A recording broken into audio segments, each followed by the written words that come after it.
사도행전 22장 3절에서 11절의 말씀 봉독해 드리겠습니다.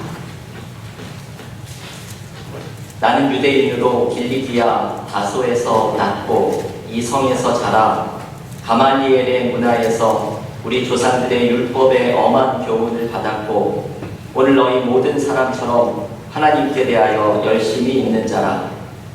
내가 이 돌을 박해하여 사람을 죽이기까지 하고 남녀를 결박하여 옥에 넘겼노니 이에 대제사장과 모든 장로들이 내 증인이라.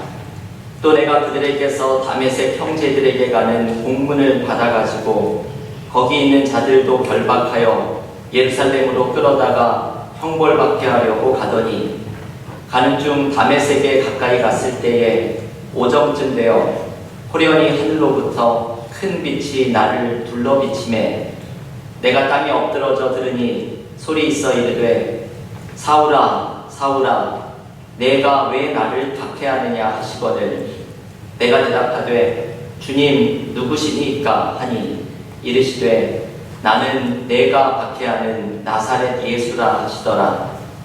나와 함께 있는 사람들이 빛은 보면서도 나에게 말씀하시는 이의 소리는 듣지 못하더라. 내가 이르되 주님 무엇을 하리이까?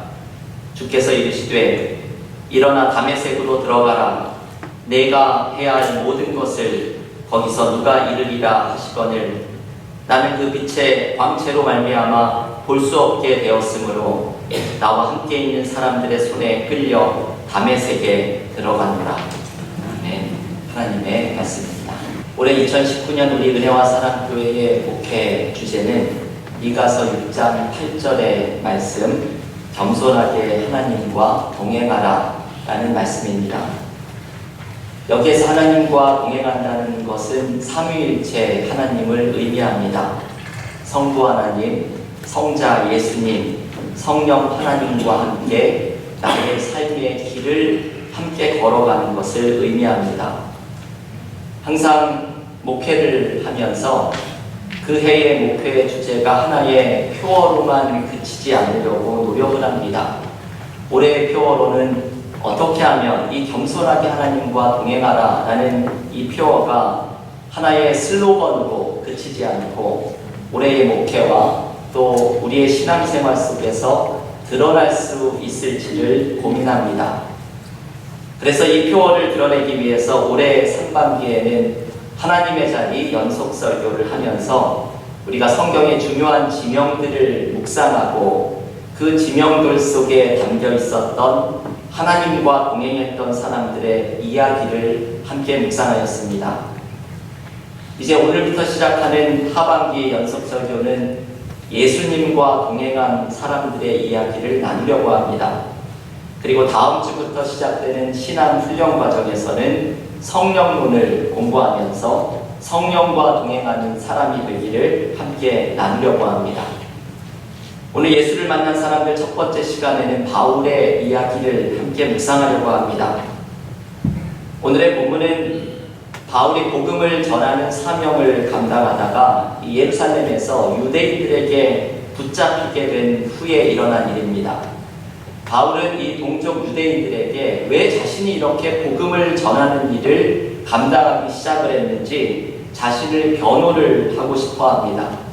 그래서 바울은 자신이 처음에 주님을 만났던 예수님을 만났던 그 이야기를 소개해 줍니다. 바울은 처음에는 지금 자기를 고발하고 있는 유대인들과 똑같이 그리스도인들을 박해하는 삶을 살아가고 있던 사람이었습니다. 그러던 어느 날 예수께서 그날도 예수를 믿는 자들을 박해하러 가는 다메섹으로 가는 길 위에서 주님께서 직접 바울을 찾아오십니다. 오늘 본문 사도행전 22장 6절과 7절은 이렇게 말합니다. 가는 중 다메섹에 가까이 갔을 때에 오정쯤 되어 호련히 하늘로부터 큰 빛이 나를 둘러비치매 내가 땅에 엎드러져 들으니 소리 있어 이르되 사울아 사울아 내가 왜 나를 박해하느냐 하시거늘. 이 사울이라는 옛날 이름을 가졌던 바울을 주님께서 찾아오셔서 친히 불러주십니다. 여러분 이 말씀을 자세히 읽어야 합니다.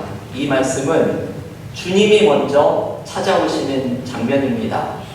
바울의 편에서는 어떠한 노력도 하지 않고 오히려 주님을 핍박하였지만 전적으로 주님의 편에서 먼저 바울을 만나주시는 장면입니다. 여러분, 우리는 이것을 은혜라고 부릅니다.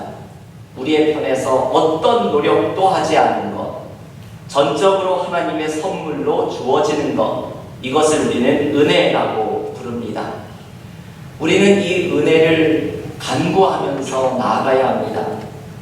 여러분, 우리를 돌아보면 우리는 믿음을 갖기가 참 어려운 사람들입니다. 주님을 만나려고 해도 나의 이 강팍한 마음이 잘 열려지지가 않습니다. 교회에 나와서 믿음을 가지려고 해도 이 믿음이 잘 생겨지지 않습니다. 믿음을 가진 후에는 이것을 깊어지려고 해도 믿음이 깊어지지가 않습니다. 그런데 우리에게 기쁜 소식이 있습니다. 그것은 주님께서 우리를 먼저 찾아오신다는 사실입니다. 여러분, 이번 예수를 만난 연속설교는 이 은혜를 간구하는 시간입니다. 우리에게는 주님이 찾아오는 은혜가 필요합니다. 이 은혜를 간구하면서 나아가야 합니다. 주님이 나를 찾아오시는 은혜를 간구하면서 나아가는 이 하반기 연속설교의 시간이 될 수 있기를 기원합니다. 주님이 나를 찾아오시기를 간구하면서 나아가는 사람에게 예수께서 찾아오시는 특별한 은혜를 경험하게 될 줄을 믿습니다. 주님이 우리를 찾아오시면 우리는 어떤 은혜를 경험하게 됩니까? 오늘 바울은 주님이 찾아오셨을 때 두 가지의 질문을 던집니다. 그런데 이 두 가지의 질문 속에는 바울에게 주님이 찾아오시면서 경험하게 된 은혜가 담겨 있습니다. 우리가 바울이 주님께 물었던 두 가지의 질문을 함께 묵상할 텐데, 오늘 이 질문들이 나의 삶의 구체적인 자리에서 내가 물어보는 근본적인 질문이 될 수 있기를 기원합니다. 바울이 물었던 첫 번째 질문은 이것이죠. 주님, 누구시니까? 오늘 보면 사도행전 22장 8절에서 바울은 이렇게 말합니다. 내가 대답하되 주님 누구시니까 하니 이르시되 나는 내가 박해하는 나사렛 예수라 하시더라. 여러분, 바울이 이 질문을 묻고 있는 이 장면을 상상해 보십시오. 바울은 그리스도인들을 박해하러 살기 등등해서 다메섹으로 내려가는 중이었습니다. 이 당시 바울은 그리스도인들이라는 사람을 도무지 믿을 수가 없었습니다. 이해할 수가 없었습니다. 십자가에 죽은 예수를 세상을 구원할 주님이라고 고백하는 이 허황된 주장을 펼치는 사람들을 바울은 이해할 수가 없었습니다.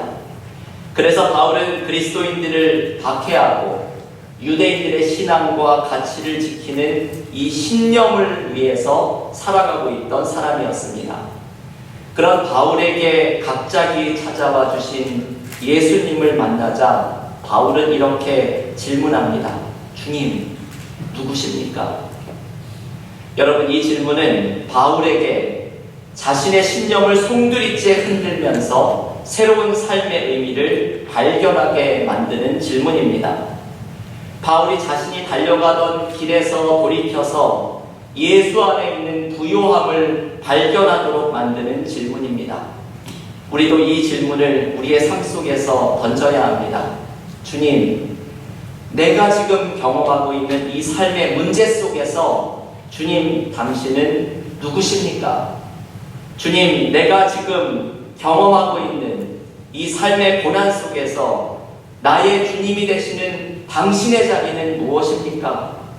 주님, 내가 경험하고 있는 이 삶의 어려움 속에서 당신은 어떤 계획을 가지고 계십니까? 이것이 바울이 물었던 질문입니다. 주님, 누구십니까? 우리는 우리의 삶의 문제, 아픔과 계획 속에서 이 질문을 주님 앞에 물어야 합니다. 이 질문을 던지는 사람에게 예수께서 대답해 주실 것입니다. 여러분, 이것을 기억하십시오.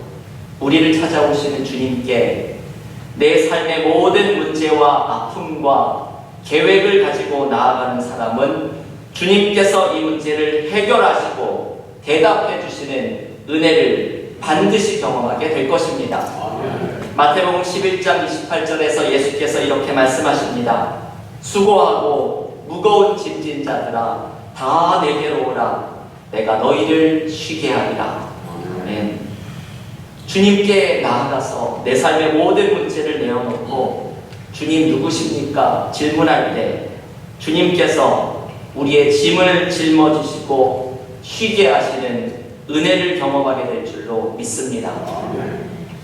카일 아이들만 목사님의 제자는 행동한다 라는 책에서 이 목사님이 한 여인의 이야기를 소개해 줍니다. 이 여인은 일 속에서 너무나 극심한 스트레스를 받고 있었기 때문에 주말이 되면 한 끼에 3, 4인분의 음식을 폭식하였습니다. 그리고 다음 주에 처리해야 하는 일을 생각을 하면 이것에 대한 불안감 때문에 2, 3인분의 후식을 하루 저녁에 다 먹어치웠습니다.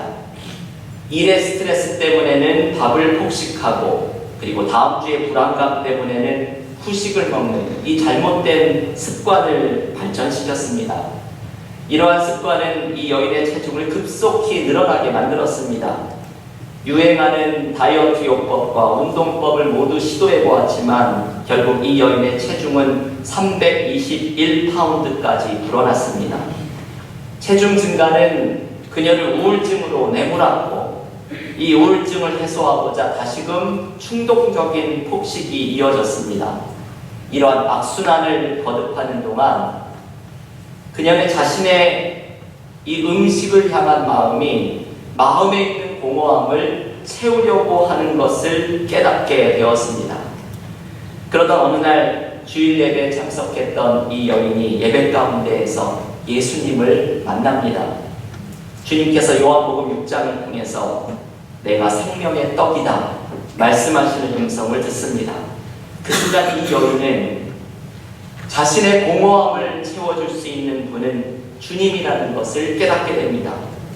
그동안 예수님만이 채워주실 수 있는 마음의 공허함을 음식으로 채우려고 애써왔다는 것을 불현듯 깨닫게 됩니다. 그래서 주님께 온전히 마음을 열고 주님께서 내 삶의 공허함을 채워주시는 은혜를 간구하며 나아갑니다. 그로부터 4년의 시간이 흐른 후에 이 여인의 체중은 167파운드로 줄어듭니다. 4년 만에 체중이 절반으로 줄어든 것입니다. 이러한 변화는 이 여인에게 찾아온 주님께 당신은 누구십니까? 질문하면서 일어나게 된 일입니다. 여러분, 우리는 우리의 문제와 삶의 계획을 놓고서 주님께 물어야 합니다.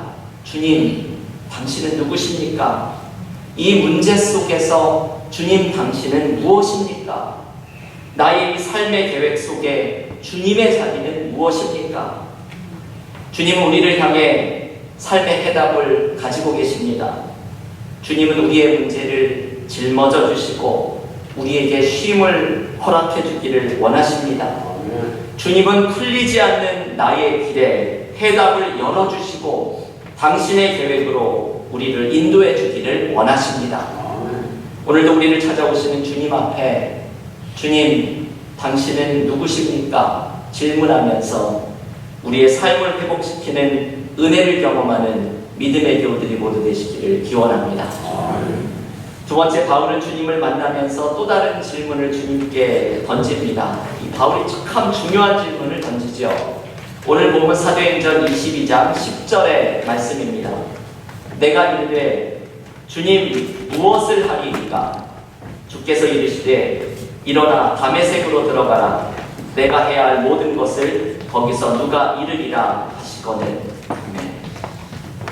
바울은 주님께 이 두 번째 질문을 던집니다. 주님, 무엇을 하리이까? 이것은 삶의 계획과 사명을 묻는 질문입니다. 그리스도인들을 핍박하는 신념을 가지고 살아가던 바울이 이제 주님께서 원하시는 새로운 삶의 길을 묻습니다. 그리고 주님은 바울을 이방인들에게 복음을 전하는 새로운 삶으로 불러주십니다. 여러분, 우리는 주님을 만나면 이전과는 다른 삶의 계획을 발견하게 됩니다. 주님께서 내 삶에 원하시는 삶의 모습이 있음을 깨닫게 됩니다.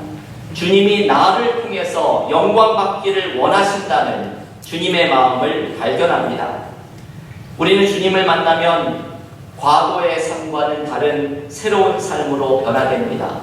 나의 상처와 아픔과 문제와 신령이 치유되고 해결되면서 주님께서 원하시는 새로운 미래와 삶으로 나아가기를 원하시는 주님의 마음을 깨닫게 됩니다.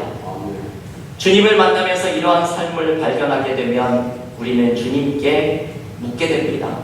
주님, 내가 무엇을 하리이까?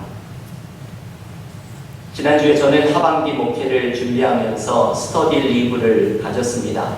저희의 스터디 리브 기간 동안에 저는 한 교회에 들어가서 한참을 기도한 적이 있습니다. 이번 예수를 만난 사람들 연속 설교는 그 성전에서 기도하는 동안에 12주의 설교 계획이 전부 세워졌습니다. 그 교회에서 특별한 그림이 하나 있었는데 이 그림에서 예수께서 중앙에 서 계시고 그 앞에 무릎을 꿇고 있는 사람들이 그려져 있는 이 그림이 성전의 천장에 그려져 있었습니다. 저는 그 천장화를 보면서 묵상하고 기도를 드리면서 아주 특별한 은혜를 경험하였습니다. 그림에는 예수님의 심장에서 빛이 나오고 주님 앞에 무릎 꿇은 사람들의 심장이 주님의 심장으로 변화되는 그림이었습니다. 그 그림을 묵상하면서 저는 신앙생활이 정확히 이런 것이라는 것을 깨닫게 되었습니다. 우리는 예수를 만나면서 심장이 변화되는 사람입니다. 예수의 심장으로 변화되는 사람입니다. 우리의 심장이 예수의 심장으로 변화된다는 것은 새로운 삶이 시작되는 것을 의미합니다. 마우커스 보어그라고 하는 신약성서학자가 똑같은 말을 합니다. 우리 그리스도인들은 모두 다 심장 이식 수술을 받은 사람들이라고 말을 합니다. 우리는 옛삶의 낡은 심장을 버리고 주님이 주신 새로운 심장으로 새로운 삶을 살아가기 시작한 사람들입니다. 여러분, 팀 하영록 목사님이라는 분이 바로 이러한 은혜를 경험했던 분입니다. 이분은 심장 이식 수술을 2번이나 받으면서 주님이 주시는 새로운 삶을 살아가게 되었습니다.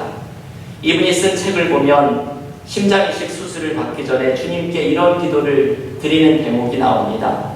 주님, 심장만 고쳐주시는 것이 아니라 내 삶을 고쳐주소서. 이분이 이 기도를 드리게 된 것은 심장 이식 수술만을 받고서 삶이 변화되지 않으면 이게 무슨 소용인가 하는 깨달음 때문이었다고 합니다. 그래서 심장만이 아니라 내 삶도 고쳐주소서 기도를 드리게 됩니다. 이 목사님은 다른 사람 한 번도 받기 어려운 심장 이식 수술을 2번이나 받으면서 심장과 함께 새로운 삶을 살아가게 되는 은혜를 누리게 됩니다. 여러분, 이분의 이야기는 사실 우리 모두의 이야기입니다.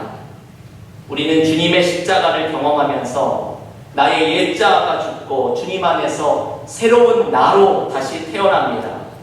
우리는 모두 새로운 심장을 받은 사람들입니다.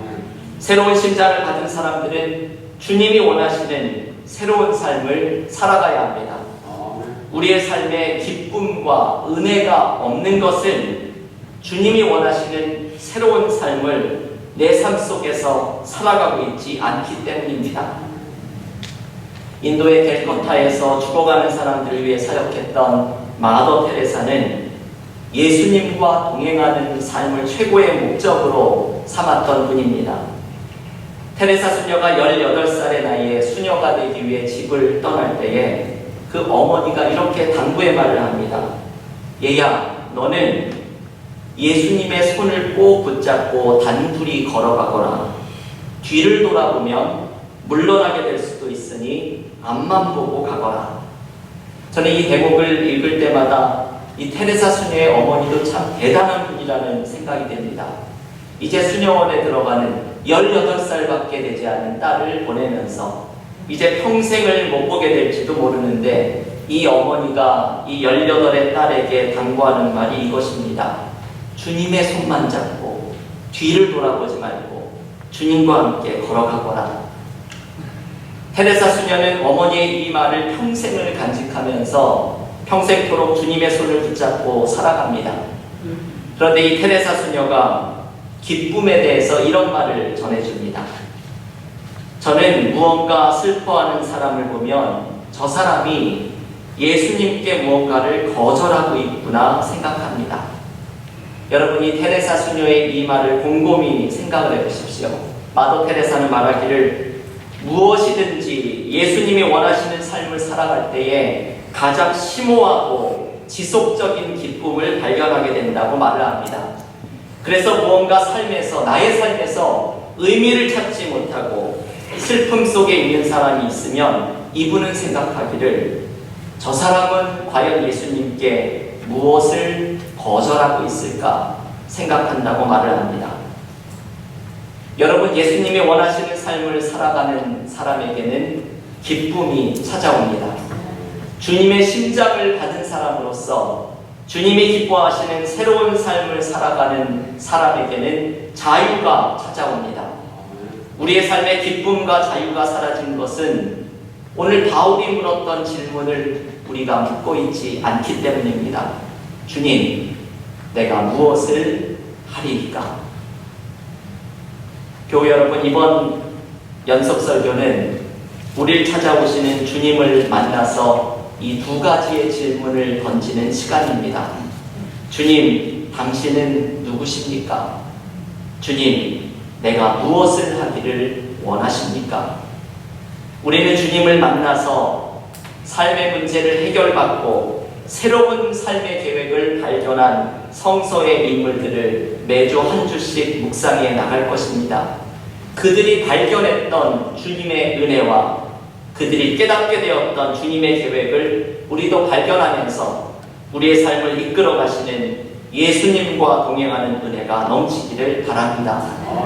오늘 바울이 주님을 만난 은혜를 묵상하면서 주님이 누구신지 발견하고 주님이 내 삶에 무엇을 원하시는지 깨달으면서 주님이 주시는 기쁨과 회복의 은혜를 풍성히 경험하는 믿음의 교우들이 모두 되시기를 간절히 기원합니다.